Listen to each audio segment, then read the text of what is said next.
Donc me revoilà. Je me disais qu'il y avait encore beaucoup de choses à dire, sachant que des moments je suis passée sur, des idées, assez rapidement. Il y aurait encore beaucoup de choses à dire, sur, cette logique systémique qui nous amènerait à comprendre, qui serait Marie-Madeleine. Donc je vous avais parlé en vitesse de ce film Da Vinci Code. Donc on replace Marie-Madeleine, aussi détentrice du Saint Graal. Et quand je vous disais que ce Saint Graal serait à acquérir à l'intérieur de nous, par le mérite et la sagesse, et que ce ne serait pas un objet extérieur qui pourrait nous le livrer, hein. C'est pour ça qu'on voit que finalement, je pense même qu'à la fin du film, l'acteur dit il n'y a que les hommes justes qui peuvent accéder à ce Saint Graal.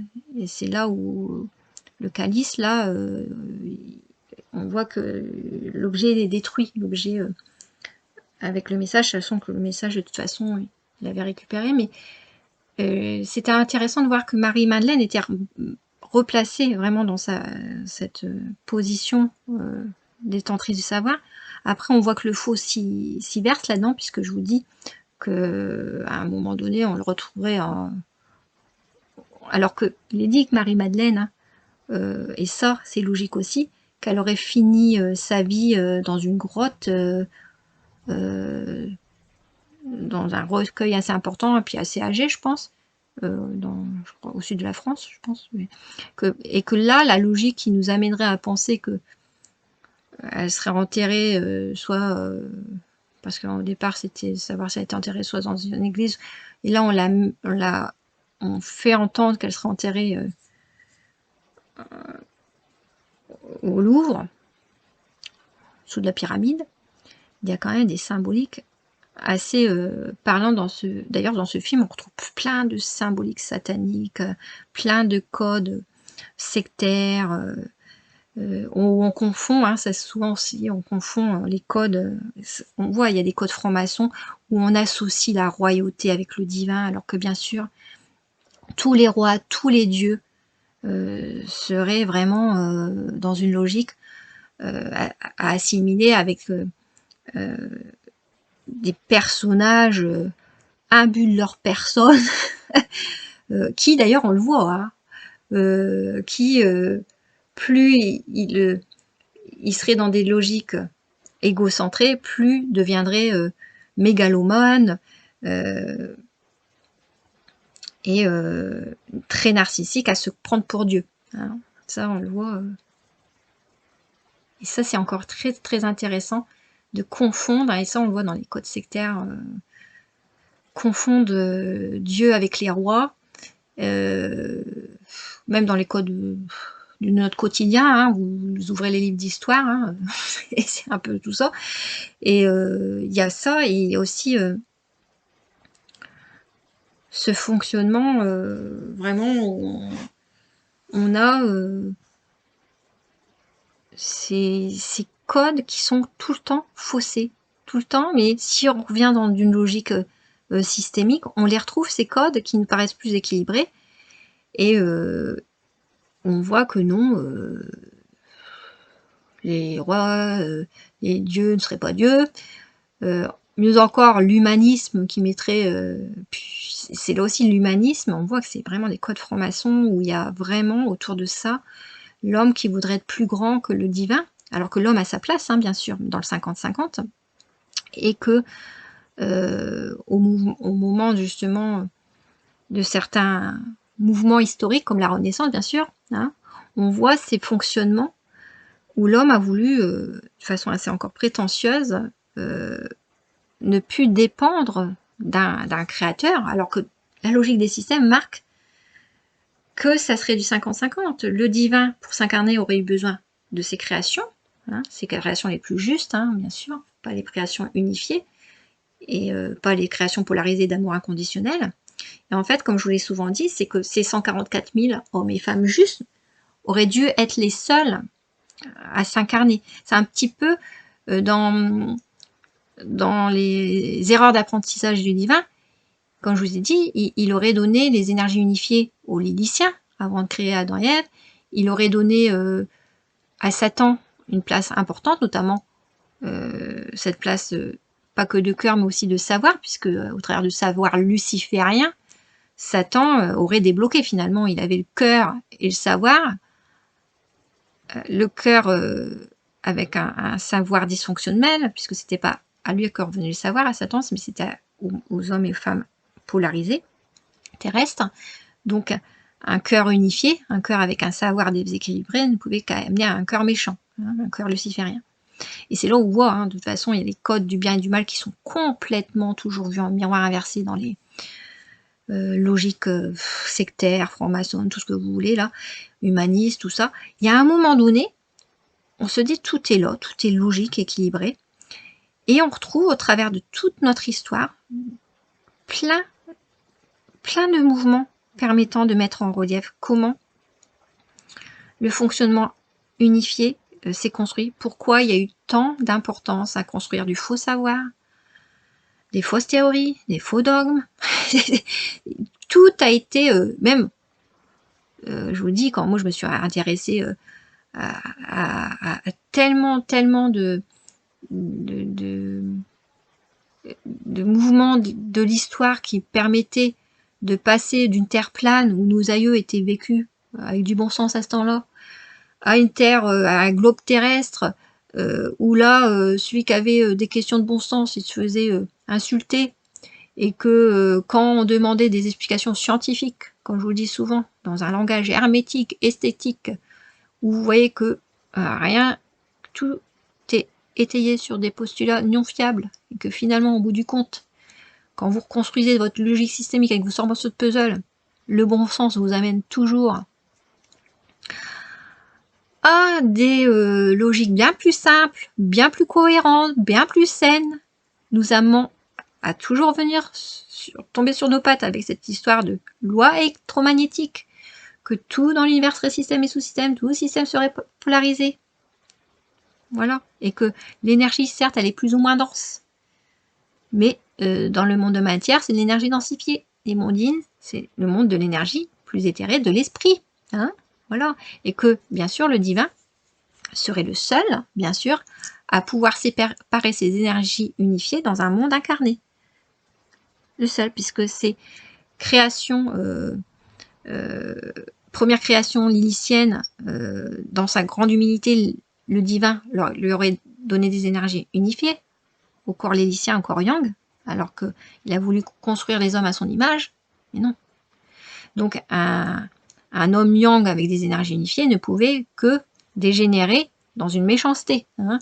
De même que l'ange Satan, l'ange Samuel, avec les énergies unifiées à vouloir avoir en plus du cœur le savoir, et ne pas concilier avec les hommes, alors que les cœurs angéliques, eux, ont accepté ce partage équilibré entre les hommes de savoir et eux, les cœurs angéliques de protecteurs de cœur, puis des hommes plus affirmés, parce qu'avec un réservoir énergétique moins élevé, ils pouvaient mieux s'affirmer, les hommes. Hein. Donc tout cela explique pourquoi, à un moment donné, seul le divin pourrait séparer, une fois épuré tout son matière traumatique et totalement incarné dans la matière, il pourrait séparer son yin et son yang. C'est-à-dire que seul le divin, en fin de parcours, quand on aurait un monde de matière épuré de toute problématique collective, on aurait un divin incarné qui serait capable de construire de la matière sur Terre aussi. Hein. C'est ça qui est impressionnant. C'est quand vous vous rendez compte que la logique systémique nous permet de comprendre beaucoup de choses. Mais bien sûr, l'homme unifié, quand il penserait pouvoir avoir les capacités du divin incarné, non, c'est pas possible. On voit que c'est encore un miroir inversé. Non, il n'y a pas, on l'évite pas. Non, on crée pas tout ce qu'on pense, si ce n'est que les personnes unifiées avec leur matière traumatique, à chaque fois qu'ils vont se concentrer dans une paix artificielle, ils vont créer leur malheur et le malheur des autres, ça c'est clair. Mais bon, on a ces codes où on voit comment le divin incarné, finalement, il a une pleine responsabilité, c'est-à-dire que quand il s'incarne, il doit porter la lourde responsabilité de se dire que tout en amont s'origine de lui. même si on reste quand même dans le 50-50. C'est grâce aux créations que le divin peut s'incarner et vivre et pourra construire son paradis terrestre, entouré de ceux qu'il aime et des personnes les plus justes. Et c'est grâce au divin incarné que les créations les plus justes pourront vivre. Donc, chacun assure la survie et le bonheur de l'autre, hein, dans le 50-50 entre les créations et le créateur. Mais il y a encore quand même, le yin c'est le créateur. Le yin, donc, tout s'origine de lui. Il porte la responsabilité du divin incarné, finalement, surtout en fin de parcours de son incarnation à 100%, où il a de moins en moins le droit à l'erreur, hein, du trop tôt ou du trop tard. C'est-à-dire que il s'incarne progressivement, c'est la logique systémique, hein, dans ce parcours âme jumelle, comme je vous le dis, avec Jésus et Marie-Madeleine. Il s'incarnerait en 2 passages, progressivement. Graduellement, le divin, son âme, descendrait de plus en plus dans la matière et s'incarnerait de plus en plus dans le corps de Marie-Madeleine. Hein. Mais pour cela, le divin incarné aurait dû s'exposer à ses peurs progressivement. Si il n'avait pas pratiqué l'affirmation juste, on peut se dire qu'en étant trop affirmé, il aurait fait exploser tout le système universel avec plus il avance, plus en haute conscientisation, sa moindre colère, qu'il ne gère pas auprès des systèmes égotiques ou même des systèmes à cœur angélique sous emprise et de temps en temps possédés dans leur ego. S'il ne gérait pas sa colère auprès des systèmes égotiques comme des cœurs angéliques possédés, bah, ce monde de matière ne ferait pas long feu. Et s'il était trop gentil, qu'est-ce qui serait passé? À pratiquer l'amour inconditionnel, hein, ce qui a été logique qu'il ait vécu, ce divin incarné. C'est-à-dire que, comme toute personne s'affirmant, il y a cette période sensible et fragile d'être séduit par les codes de l'amour inconditionnel, les codes de la spiritualité, les codes de tout ce que vous voulez, hein, les codes prônés par Jésus quand, lors de son premier passage, il aurait été possédé dans son ego, parce qu'il était au début de ce mouvement d'affirmation juste. Hein. Donc, on peut se dire que ce divin incarné, il porterait la responsabilité du trop tard ou trop tôt.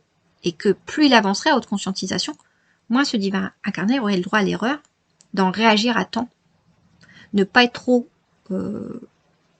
affirmé face à quelqu'un de vraiment possédé dans son ego, de savoir tourner, comme je vous dis toujours, les talons pour mieux revenir, hein, mais aussi de ne pas réagir trop tard non plus. Parce que trop tard, c'est ce mouvement où, dans la séduction de l'amour inconditionnel, le divin aurait pu aussi se faire mettre sous emprise, comme Jésus, hein, si Jésus l'a vécu, et que Jésus avait continué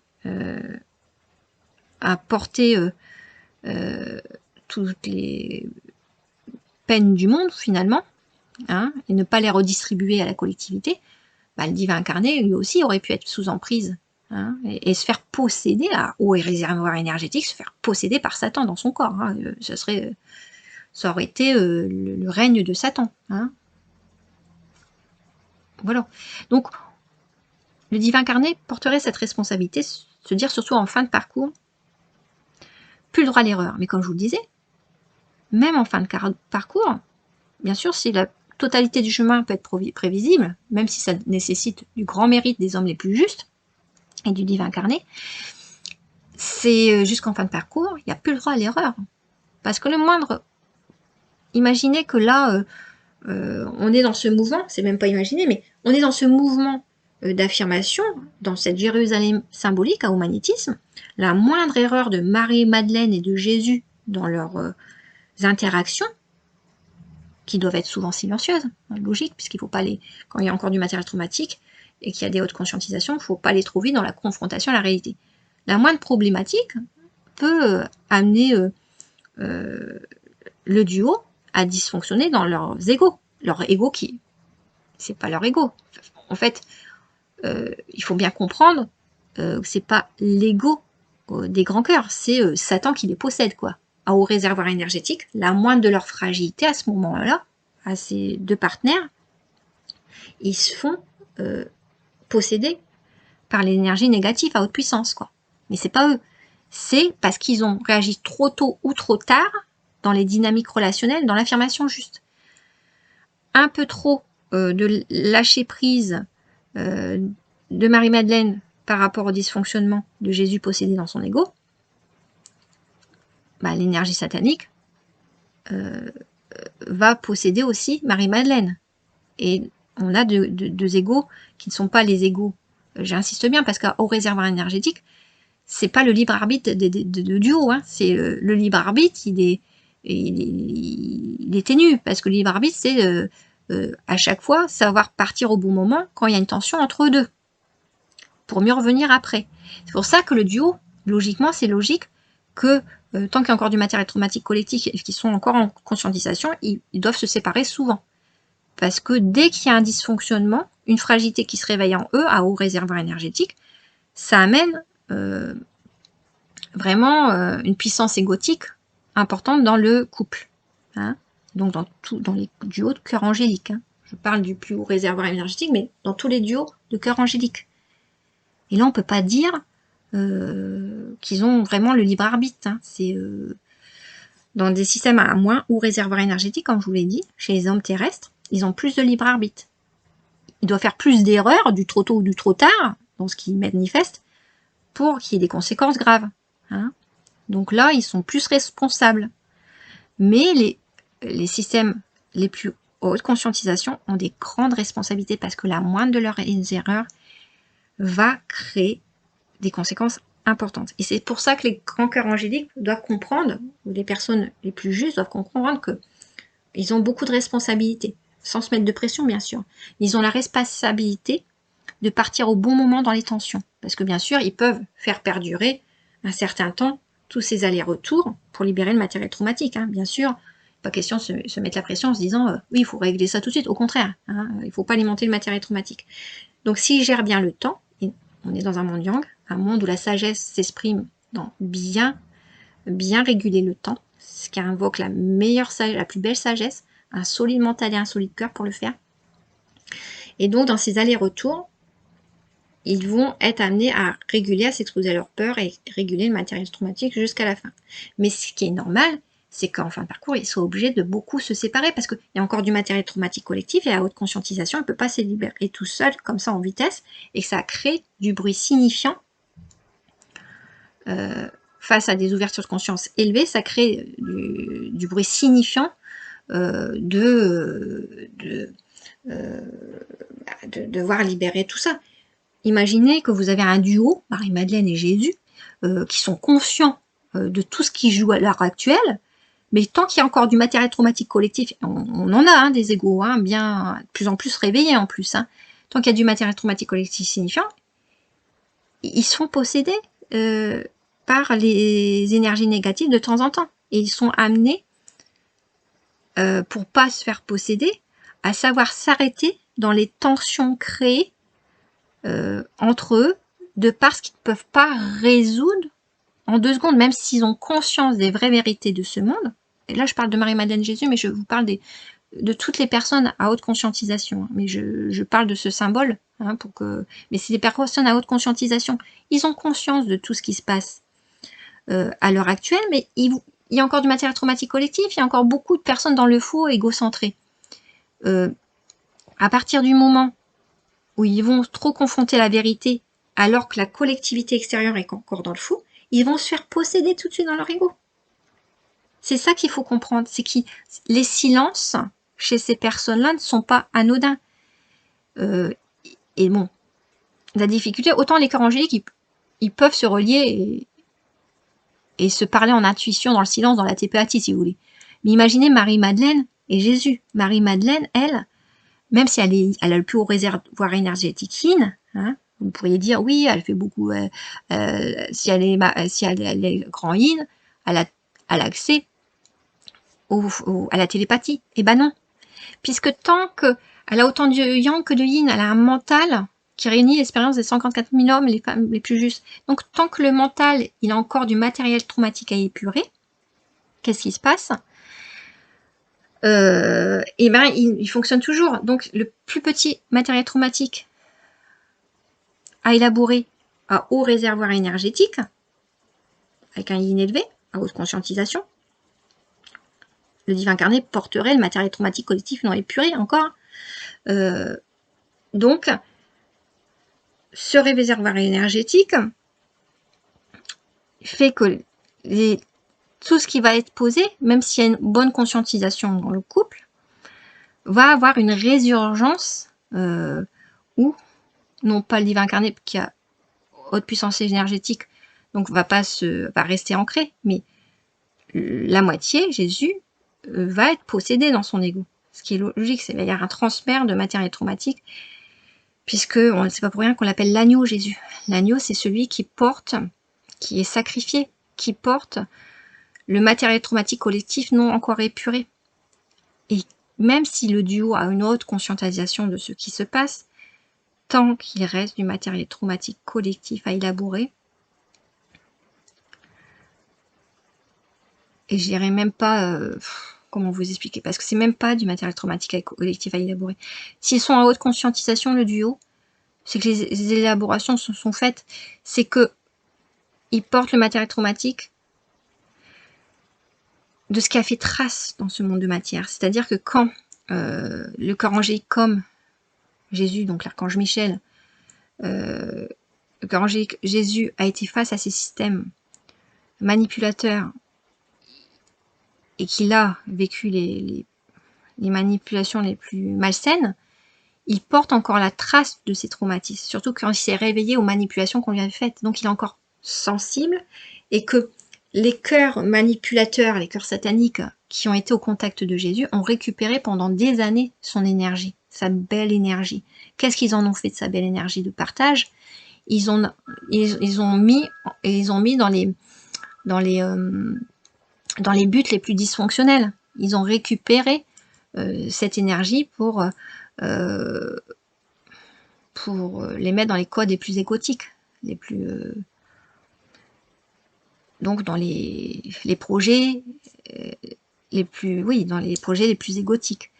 Donc c'est comme si ce réseau finalement, au contact de Jésus, comme je vous l'ai dit dans des articles, des vidéos, je vais expliquer comme quoi ce serait logique dans la logique systémique que l'archange Michel, Jésus-Christ, était volé à ses propres parents, Marie, et que il aurait été finalement kidnappé, entre guillemets, par tous ces systèmes, donc on peut dire sectaires. C'est logique qu'ils aient récupéré beaucoup d'énergie en lui. Alors certes, moi ce que je me dis dans la logique systémique, comme il est Jésus dans sa partie masculine, il serait dans un fonctionnement assez à porter le matériel traumatique collectif, serait assez ancré, cartésien, donc il serait investi par des codes sectaires qui pour moi seraient plus de l'ordre de la franc-maçonnerie,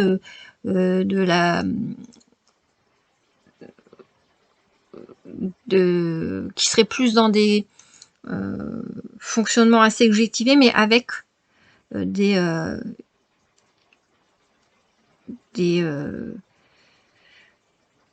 buts, comment vous dire ça? En fait, Jésus n'aurait pas baigné dans une secte prônant la spiritualité, des codes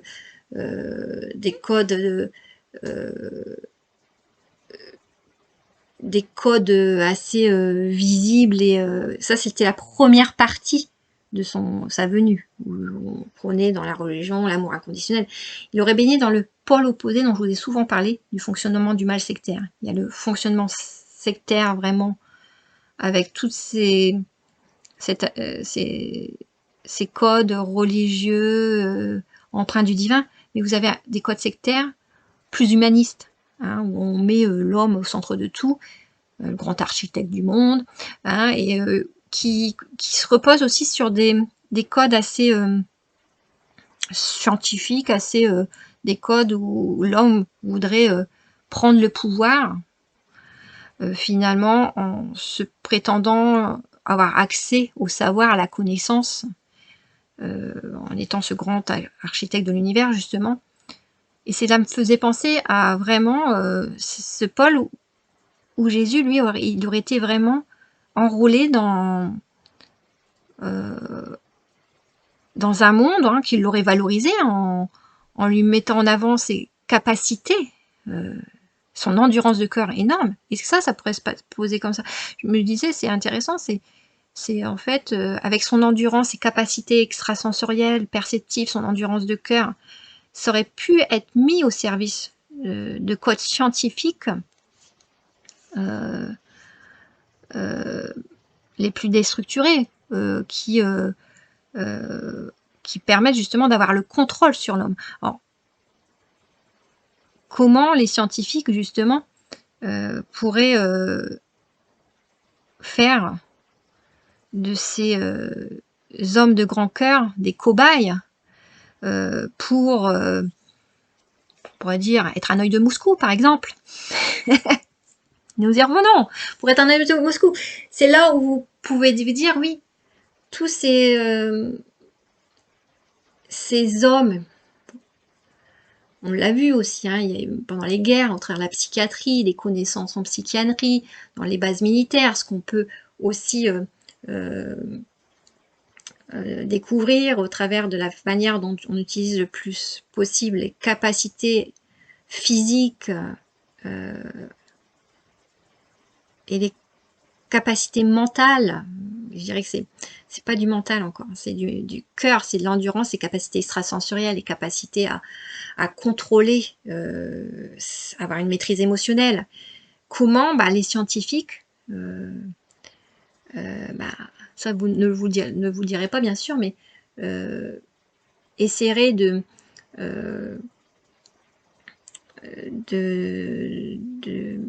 d'être au plus près de ces hommes de grand cœur pour en faire un instrument de pouvoir, d'argent, de sexe, de tout. Donc c'est code sectaire, mais code satanique. Donc il y a, je dis, il y a le pôle sectaire vraiment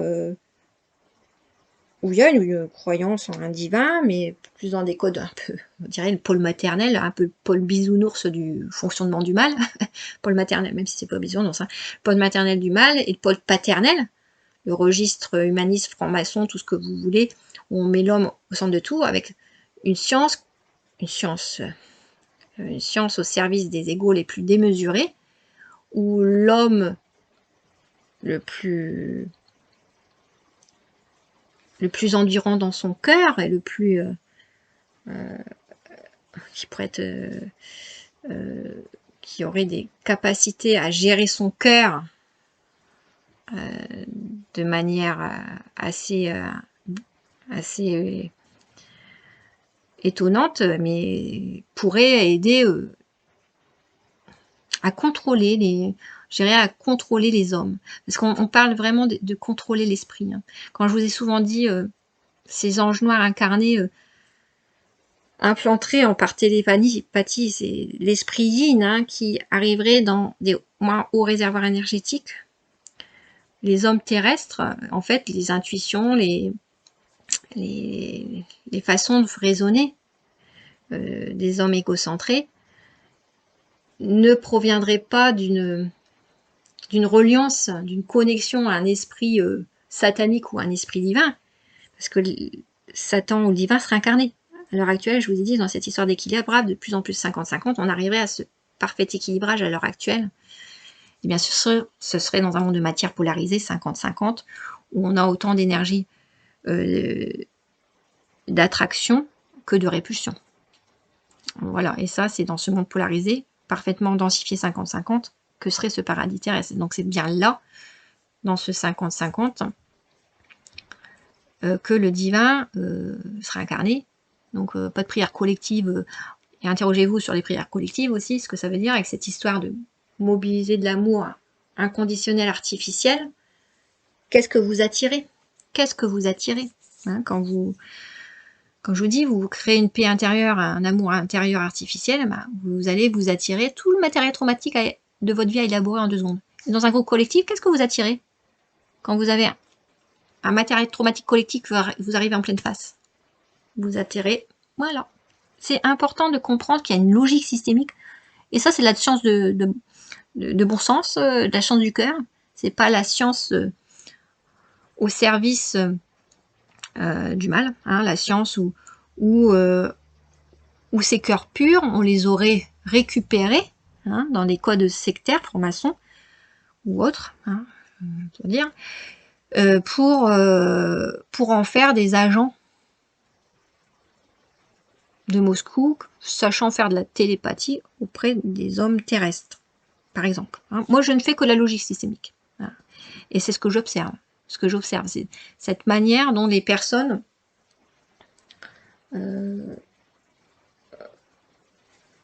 en fait, c'est aussi à comprendre que quand vous comprenez que tout est système et système polarisé, que tout est énergie dans ce monde, et qu'il y a des systèmes à plus haut réservoir énergétique, à plus haute conscientisation, et j'invente rien, c'est du concret, c'est du démontrable, et ben voilà ce que ça donne dans la logique systémique. Ça veut dire que les cœurs angéliques, ils pourraient être utilisés, et ils pourraient être, je mets le conditionnel, mais il y a une loi d'attraction avec une logique systémique depuis le début de l'histoire qui permet de comprendre tout ça, et en plus qui se redémonte dans la matière, et tous les puzzles s'agencent, et ben ces cœurs angéliques, ils pourraient influencer les hommes terrestres. Mais si un cœur angélique comme l'archange Michel, Jésus-Christ, s'est mal fait influencer, comme celui se faisait influencer par les apôtres, qui auraient été ces systèmes, les gothiques bien sûr, et qui se fait, dans sa deuxième venue, il s'est fait influencer par des systèmes sataniques, au travers d'un groupe qui l'aurait, dans la logique systémique, volé à ses parents, à un moment donné, Jésus il revient, et bien sûr il peut batailler, mais si c'est un enfant qui est croulé sous des codes d'adultes égotiques et qui n'a pas beaucoup de possibilités en tant qu'enfant de se rebeller, il va vite se réendormir, être possédé dans son ego, même s'il va tout le temps lutter pour être au plus près des codes justes. Et plus, bien sûr, dans la logique d'affirmation au fil du chemin, même si c'est beaucoup rendormi, plus il va se réaffirmer, plus il va rencontrer Marie-Madeleine, le divin incarné, ce qui est logique aussi. Dans cette affirmation juste, il va de plus en plus retrouver la mémoire et pouvoir se reconcentrer et se libérer de l'emprise des systèmes qui l'ont maintenu depuis son enfance dans des codes faux, des codes de tromperie aussi, puisque finalement, qu'est-ce qu'on lui aurait fait miroiter? On ne l'aurait pas pu fait miroiter dans la deuxième venue, contrairement à la première venue où on lui aurait fait miroiter un amour inconditionnel qui aurait sauvé le monde, qui aurait été guérisseur. Là, dans l'autre versant du pôle dysfonctionnel, plus le pôle maternel finalement, le pôle paternel, on lui aurait fait miroiter une possibilité d'avancement de l'humanité en pratiquant des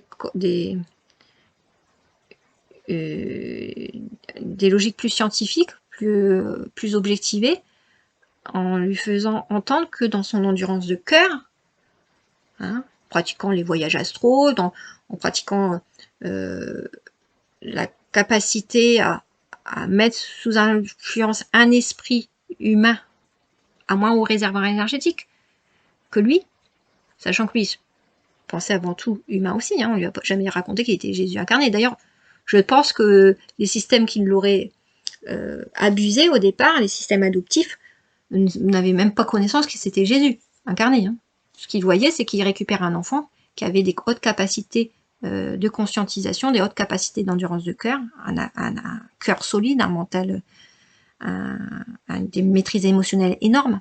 Pas un mental, hein. Le mental c'est pas du côté d'eux, mais une maîtrise émotionnelle énorme, un cœur solide, un cœur endurant, un grand cœur, et qui l'ont mis au service de capacités télépathiques et extrasensorielles pour influencer les hommes. Pas que dans les bases militaires qui se ferait ce genre de choses.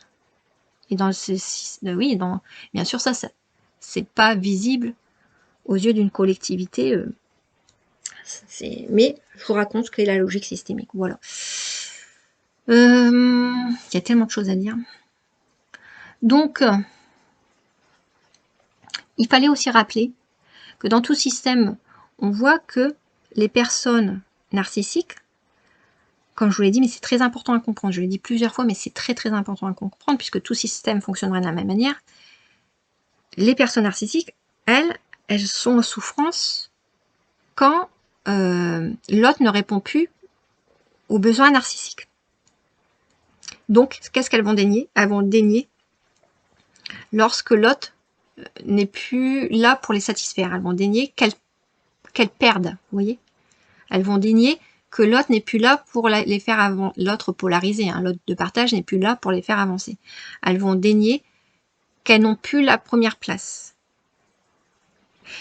Alors que les personnes de partage, les personnes de polarisées de grand cœur, quand est-ce qu'elles souffrent? Elles souffrent quand elles sont blessées dans le partage relationnel. Donc elles refoulent quoi? Elles refoulent les personnes qui leur en font des mal. Elles refoulent la nature égocentrée de certains. Ça, c'est très, très important à comprendre. Donc, la personne unifiée, elle va refouler quand la personne de partage ne vient plus la nourrir, quand la personne de partage n'est plus amoureuse d'elle, quand la personne de partage n'a plus d'attache avec elle parce que la personne de partage a bien compris qu'elle avait été manipulée par la personne unifiée depuis très longtemps, mais la personne unifiée ne se rend pas compte parce que elle n'a pas vu, elle ne veut pas comprendre qu'elle n'a jamais été attentive aux vrais besoins et aux vrais désirs de la personne qu'elle a manipulée. Elle a toujours pensé la personne manipulée qu'elle ne manipulait pas et qu'elle ne faisait qu'entendre, faire entendre du bon sens et de remettre sur le droit chemin la personne polariser.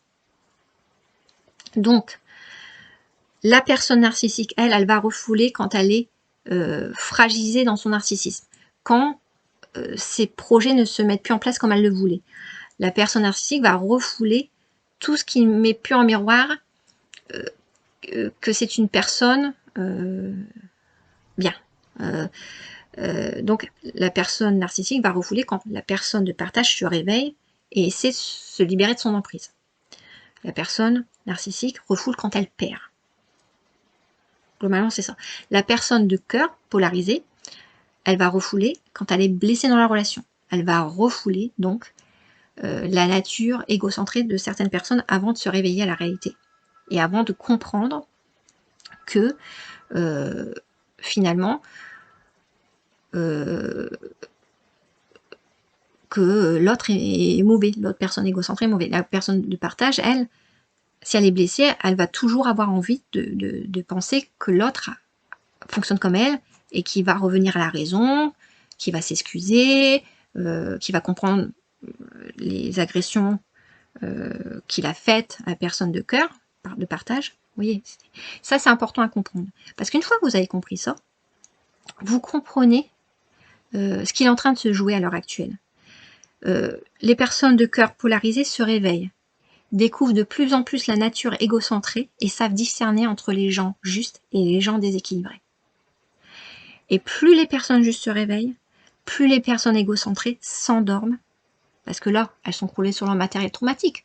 Les personnes justes ne portent plus leur matériel traumatique, elles se réveillent. Donc, elles savent de plus en plus discerner le bien du mal, elles savent de plus en plus discerner la nature méchante, égocentrée et narcissique des gens. Et les personnes égocentrées, elles s'endorment de plus en plus, croulées sur leur matériel traumatique, à refouler la vérité, parce qu'elles sont pieds du mur, de voir, d'être en face à face avec cette réalité qui est en train de se jouer devant elles. Ça ne pourrait que créer leur angoisse et une crise cardiaque, j'imagine. Donc, ils refoulent jusqu'au bout, ils dénient jusqu'au bout que les hommes de cœur de partage se sont réveillés. Et ils dénient jusqu'au bout que quand l'homme de partage les fuit, c'est parce qu'ils ne sont plus du tout dans l'attachement à ces personnes. Pour eux, c'est dans leur fonctionnement fragilisé, ils vont croire que l'autre les fuit parce qu'ils les aiment de trop. C'est vraiment une réalité. Hein, et donc, ils ont ce fonctionnement qui va faire qu'à un moment donné, on comprend ce qui est en train de se jouer. C'est que, comme je vous disais tout à l'heure, le silence de la personne juste qui se réveille et qui veut se dégager de l'emprise des systèmes égotiques, les systèmes égotiques vont le prendre comme « oh, il a besoin de temps, de se mettre en retrait pour se libérer des personnes toxiques ». Alors que les personnes toxiques, c'est les gens juste avec qui il est. Mais comme la personne, tant qu'elle n'est pas sortie de l'emprise, ne peut rien dire, elle reste aussi dans le silence. Même si, dans le silence verbal, mais pas dans d'autres silences, mais les personnes justes, eux, peuvent bien l'interpréter, parce qu'ils connaissent la personne qui est en train de se dégager de l'emprise des systèmes toxiques. Ils connaissent depuis le début son fonctionnement, ils connaissent sa véritable nature parce qu'ils ont toujours écouté qui était la personne dans sa vraie façon d'être. C'est la vraie façon d'être qui, d'ailleurs, a attiré et qui a fait qu'il y a une loi d'attraction entre eux. Pour ça qu'ils se sont retrouvés. Que ce soit les amis, les amoureux. Donc, à un moment donné, il n'y a plus cette problématique d'interprétation logique. Il n'y a plus besoin de parler entre les grands cœurs qui sont tiraillés et sous emprise avec les personnes justes de leur entourage qui ont été pendant très longtemps malmenés entre eux et dans une logique d'être séparés par les systèmes égocentrés. Ces systèmes égocentrés qui croyaient bien faire en séparant la personne de cœur, puisqu'ils pensaient que les autres personnes étaient des personnes toxiques, hein, dans leur fonctionnement égocentré en miroir inversé. Pour eux, le bien, c'est le mal. Hein.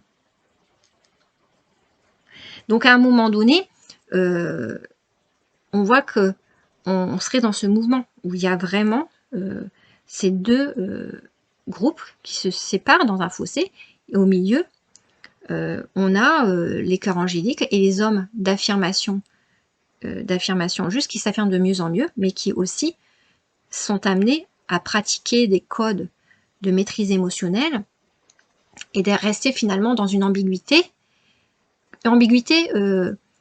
qui peut être même déstabilisante pour les systèmes justes, mais les systèmes justes ont leur mental et leur cœur solide pour bien interpréter. Hein. Les systèmes manipulateurs, eux, ils vont se raccrocher à leur foi démesurée et leur grand ego pour tenir leurs interprétations. Mais on voit que vraiment les hommes justes qui sont en train de s'affirmer,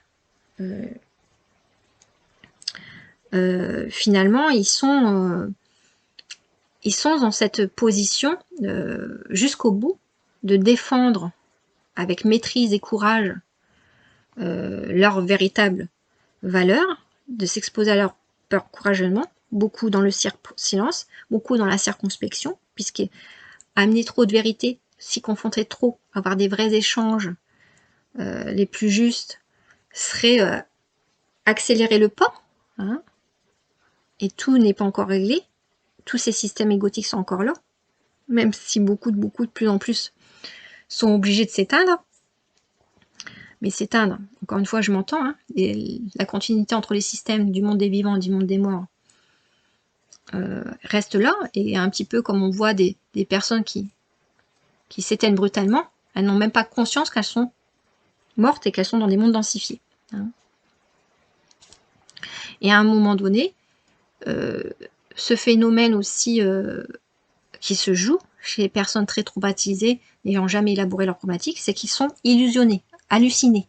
C'est-à-dire que c'est comme une personne psychotique qui reconstruit son scénario pour s'accrocher à la vie, écroulé sous le matériel traumatique non élaboré.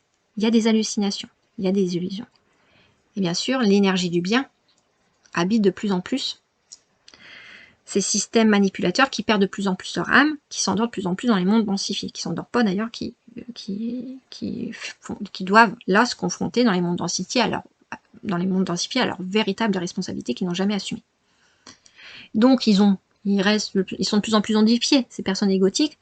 Vous leur mettez en face des réalités, ils peuvent de moins en moins les dénier. Et en les déniant, sur le moment, ils vont avoir des réactions égotiques, mais ils vont vite se rendormir, parce que sinon, ils s'écrouleraient tout de suite. Donc, face à une vérité de plus en plus lumineuse, de plus en plus visible, qu'ils ne peuvent pas dénier, les systèmes égotiques, sur le moment, ils ont peur, mais ils se rendorment tout de suite. C'est pour ça que je parle d'arroseur arrosé. Parce que les systèmes égotiques, quand ils mettaient sous emprise les grands cœurs angéliques, les hommes les plus grands cœurs, pour les manipuler et les faire se retourner contre les systèmes les plus justes, dès que la réalité était posée par les hommes justes aux personnes de cœur, elles étaient tout de suite possédées dans leur ego. Donc, les hommes justes calmaient le jeu, comme je dis toujours, en tordant les talons pour mieux revenir, mais les laisser élaborer tranquillement. Mais la personne juste, quand la personne grand cœur, quand elle était confrontée à un homme affirmé ou une femme affirmée qui lui rappelait des vérités logiques, sur le moment, la personne juive va se mettre en colère, elle est trop fragilisée à ce moment-là, surtout un grand cœur angélique, il va se faire posséder dans son ego. Mais la différence entre un cœur angélique qui se fait posséder dans son ego ponctuellement, c'est que le cœur angélique, lui, il va quand même élaborer au fil du chemin. Et il va de plus en plus se réveiller face au miroir des hommes et aux femmes au mental solide. Donc, que les systèmes égotiques, eux, plus vous les confrontez à la réalité, sur le moment, ils ont des réactions de résistance au changement, dans le bruit et dans la résistance, mais après, ils se rendorment dans le déni, dans le délire. Ils se rendorment. Donc, c'est pour ça que je vous parle de arroseur arrosé. Autant le système du mal faisait se cliver entre les systèmes du bien, tant qu'il n'y avait pas assez haute conscientisation et maîtrise dans la haute conscientisation, autant, plus ça avance dans ce monde polarisé au magnétisme, plus le bien prend le dessus, plus les systèmes du mal, dès qu'ils sont confrontés à la vérité, se font posséder par le bien et ils se réendorment tout de suite. Mais à chaque fois, il y a des confrontations comme ça et leur âme va de plus en plus dans les mondes densifiés. Voilà. Il y a toute une logique de miroir inversé. C'est vraiment une grande bataille magnétique intérieure où finalement vous auriez, par exemple, tout à... En fait, c'est en réunion professionnelle, dans un repas familial, vous auriez, à haute conscientisation à l'heure actuelle, des échanges sur les plateaux de télé, vous auriez des échanges où de plus en plus l'énergie du bien viendra habiter les systèmes du mal. Donc les systèmes du mal seraient obligés de se rendormir et d'enfouir de plus en plus leur âme égotique dans les mondes densifiés parce qu'ils ne pourraient pas élaborer et revenir à des codes justes équilibrés d'eux-mêmes. Les systèmes égotiques essaieraient de batailler tant qu'ils peuvent, hein, donc dans des résistances au changement, d'imposer leur code égotique, de se réunir ensemble en majorité, d'alimenter les égos des hommes justes en face qui essaieraient de raisonner de façon juste pour les posséder. Et il y aurait une bataille comme ça où le bien tenterait d'habiter les systèmes du mal et le mal tenterait de posséder le bien par l'ego, par le code satanique, pas code égotique. Et cela, il y aurait une grande bataille, mais on serait à cette heure où, bien sûr, comme il y aurait beaucoup de vérités révélées, on aurait de plus en plus les énergies du bien qui habiteraient les âmes égotiques, qui seraient de plus en plus enfuies, qui rejoindraient de plus en plus les mondes densifiés, et les âmes égotiques seraient zombifiées. C'est-à-dire qu'il y aurait 90% d'énergie du bien, là, avec cette histoire de ces grands cœurs angéliques qui influenceraient dans l'esprit ces corps égotiques, hein, donc ils seraient vraiment, comment vous dire ça, ce qui est très difficile à faire comprendre, mais c'est que ces corps égotiques, ils seraient plus là, quoi. Ils seraient en mode automatique, mais ils seraient quand même habités par l'énergie du bien.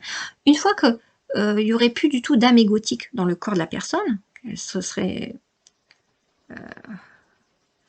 qu'elle serait vraiment comme dans un fonctionnement démentiel, où vous voyez même des personnes âgées qui sont plus là, on voit qu'ils vont bientôt partir, mais ils sont dans leur démence et ils habitent un corps, mais ils sont plus là, ils sont dans des fonctionnements délirants, égotiques. Et en fait, il reste 10-5% de leur âme égotique, parce que les personnes âgées qui ont beaucoup de matériel traumatique qui n'ont pas assez élaboré, bien sûr, la démence, c'est ça. Hein. Et donc, à un moment donné, avec l'énergie du bien,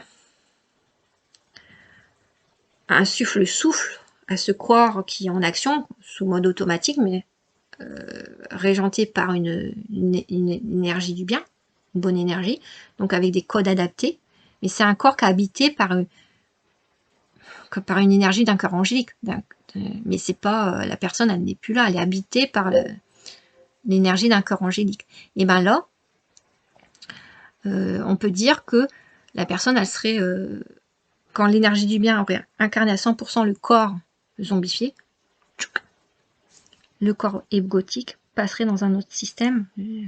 Voilà, le système est de façon assez brutale, donc de façon assez laissant pas de traces dans les mondes plus densifiés. Voilà ce qu'on peut dire. Bon, je vois que j'ai plus de batterie, donc j'arrête. Je voulais vous dire d'autres choses. Les addictions, voilà. Il faut comprendre aussi que quand il y a du bruit, quand ces corps, ces hommes égotiques font du bruit dans des symptômes ou dans des addictions, c'est une façon de récupérer de l'énergie polarisée. C'est une façon, si vous avez des symptômes chroniques, vous allez avoir l'amour des soignants, l'attention des soignants, de la famille, pour rééquilibrer, pour essayer de maintenir les codes égotiques tout en continuant à bien vivre. Les addictions, c'est une paix artificielle, un bonheur artificiel, qui vous permet aussi de récupérer de l'énergie. Donc on voit que ce soit les addictions, même si, comme je vous l'ai souvent dit, les addictions, il ne faut pas aussi être dans cette histoire d'enlever radicalement les addictions, parce que c'est comme un anxiolytique et que le sevrage à l'addiction d'un seul coup, ça serait pas bon. On voit que les addictions, comme les symptômes, c'est une façon de récupérer de l'énergie d'attention, l'énergie polarisée. Et pour les personnes égocentrées, c'est leur façon inconsciente, hein. Les symptômes, c'est leur âme inconsciente qui fait du bruit pour dire qu'il y a des résistances à ce changement et pour empêcher le changement, finalement, le changement d'équilibrage. C'est pour ça que je vous dis souvent, méfiance par rapport aux symptômes, hein. C'est les symptômes, bien sûr, il faut les libérer, mais il faut les libérer de façon adaptée, en élaborant dans le mérite. Parce que les symptômes, si vous les soignez par le biais d'autres personnes extérieures et qu'il n'y a pas de mérite à libérer ces problématiques par soi-même, de toute façon les symptômes vont revenir, et c'est encore de l'attention, de l'énergie d'attention qu'on demande aux autres. Et je vous parle souvent aussi de ces personnes au grand cœur, d'amour sacrificiel, qui se font pomper leur énergie. Hein, les vampires, ça vient de ça, la symbolique des vampires, on pompe l'énergie, la vie des autres. Donc on a deux pôles opposés, où celui qui est dans l'amour sacrificiel, il se fait manger son énergie, mais après il va la redemander à des personnes plus justes, donc il pompe l'énergie des personnes plus justes, parce que les personnes plus justes sont encore plus sensibles à donner aux personnes sacrificielles qu'aux personnes égocentrées. Vous voyez le pont qu'il y a à chaque fois, le chaînon. Donc un monde, comme je vous dis souvent, un paradis terrestre n'aura plus d'hôpital, puisqu'il n'y aura plus de symptômes. Hein, et les symptômes chroniques, ça veut bien dire que quand on a des symptômes chroniques, on n'a pas fait le boulot qu'il fallait. Alors je vous dis pas, les cœurs angéliques à l'heure actuelle, ou les personnes justes, ils ont aussi des symptômes, parce qu'ils portent le stress des groupes périphériques. Donc eux, c'est pas parce qu'ils travaillent pas, hein. C'est parce qu'ils ont trop à porter. Hein. Donc encore une fois, je dis toujours, faites attention, ne décontextualisez pas tout ce que je dis, parce qu'il y a, non, il y a plein de traces, il y a des articles, tout ça, vous pouvez tout recontextualiser, mais ça va très vite de décontextualiser quelque chose.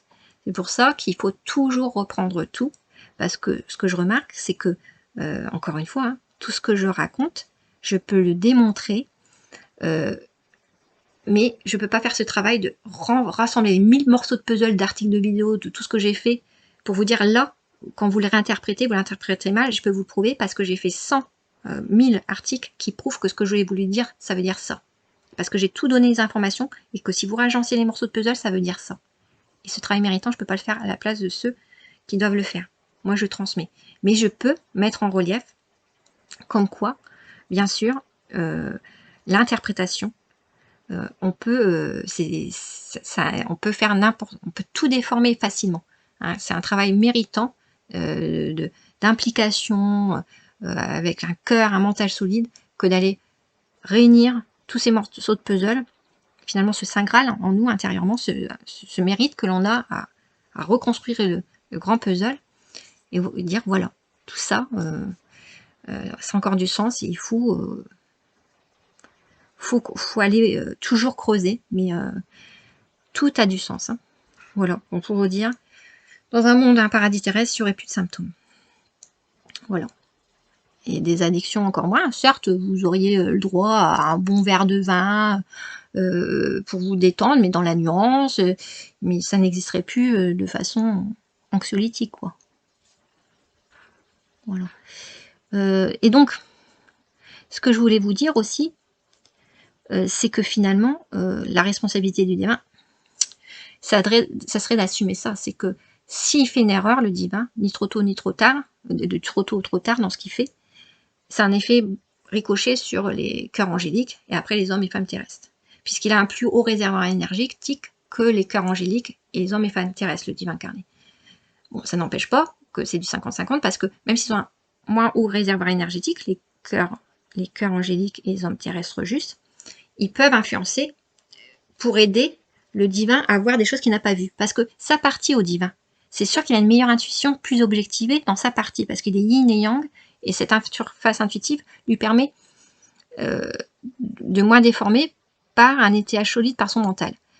Les corps angéliques ont les capacités extrasensorielles, certes, donc ils voient beaucoup de choses, mais de façon déformée, tant qu'il y a encore du matériel traumatique à libérer, et comme ils n'ont pas le mental étayé des hommes et femmes justes, ils peuvent facilement se tromper sur certains points.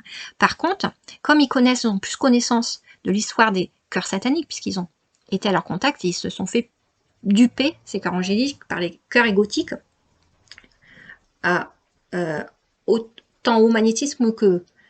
Donc ils ont une connaissance plus facile, plus compréhensible de comment il fonctionne. Et en fait, si on se dit que le divin incarné, certes, il peut séparer son yin et son yang dans ce corps de matière, mais il est avant tout yin. Donc c'est quoi sa faiblesse par rapport à cette histoire de blessure par rapport au yin? Le yin, créateur, est plus narcissique. Donc il va plus facilement ne pas voir quand il perd. Donc il va plus facilement ne pas voir quand les corps sataniques sont plus dangereux qu'ils ne pensent. Et ça, les corps angéliques le voient mieux, parce qu'ils sont dans la partie extra-essentielle perceptive et connaissent plus l'histoire de ces cœurs sataniques. Ils ont été alors en leur contact, pas que dans le monde de la matière, mais par télépathie et fonctionnement extrasensoriel. Donc ils peuvent plus avertir le divin incarné, dans le silence, mais dans un fonctionnement symbolique qui permettra de mieux comprendre pour le divin incarné, que des moments, voilà, il faut le divin incarné soit plus méfiant. Parce que s'il est trop gentil, par exemple, avec un corps angélique, il peut vite se faire posséder par un corps satanique, le corps angélique. Et s'il est trop dans le contrôle et trop dans la recherche d'informations vis-à-vis du corps angélique, le corps angélique peut se faire aussi vite posséder. Hein. Et l'homme juste peut des moments ne pas voir que le corps angélique est possédé. Ou que l'homme juste ne peut pas voir, la féminine terrestre ne peut pas voir que le masculin terrestre est possédé à un certain moment, lui donner trop, alors qu'il est possédé. Je fais un peu vite parce que la batterie elle s'est déchargée, donc ça va s'arrêter à un moment donné, donc je préfère vous le dire. Mais il y a toute une logique, encore une fois, où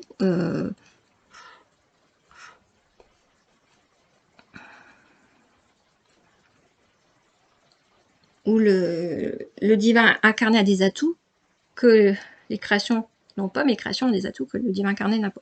Et même s'il a plus haut réservoir énergétique, le divin incarné, les créations peuvent lui transmettre des choses qu'il le voit moins, parce qu'il est yin, et que les créations sont yang, même s'ils sont les corps angéliques sont plus yin que les hommes terrestres. Dans le grand système, le plus haut système, ils sont yang création, que ce soit les corps angéliques ou les hommes terrestres. Même si les corps angéliques sont plus yin que les hommes terrestres dans leur yang. Ça, c'est les poupées gigoles, les systèmes, les hiérarchies des systèmes polarisés dont je vous parle souvent. Donc, le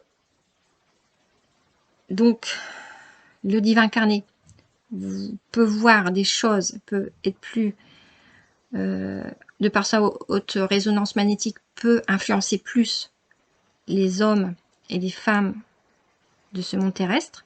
Et attention à ce qu'il pose, parce qu'il a plus haute responsabilité que les autres, à haut réservoir énergétique. Ces actes ont plus de conséquences que les actes de ces créations. Et les créations, eux, qui ont des visibilités plus intéressantes des moments sur le fonctionnement des hommes égotiques,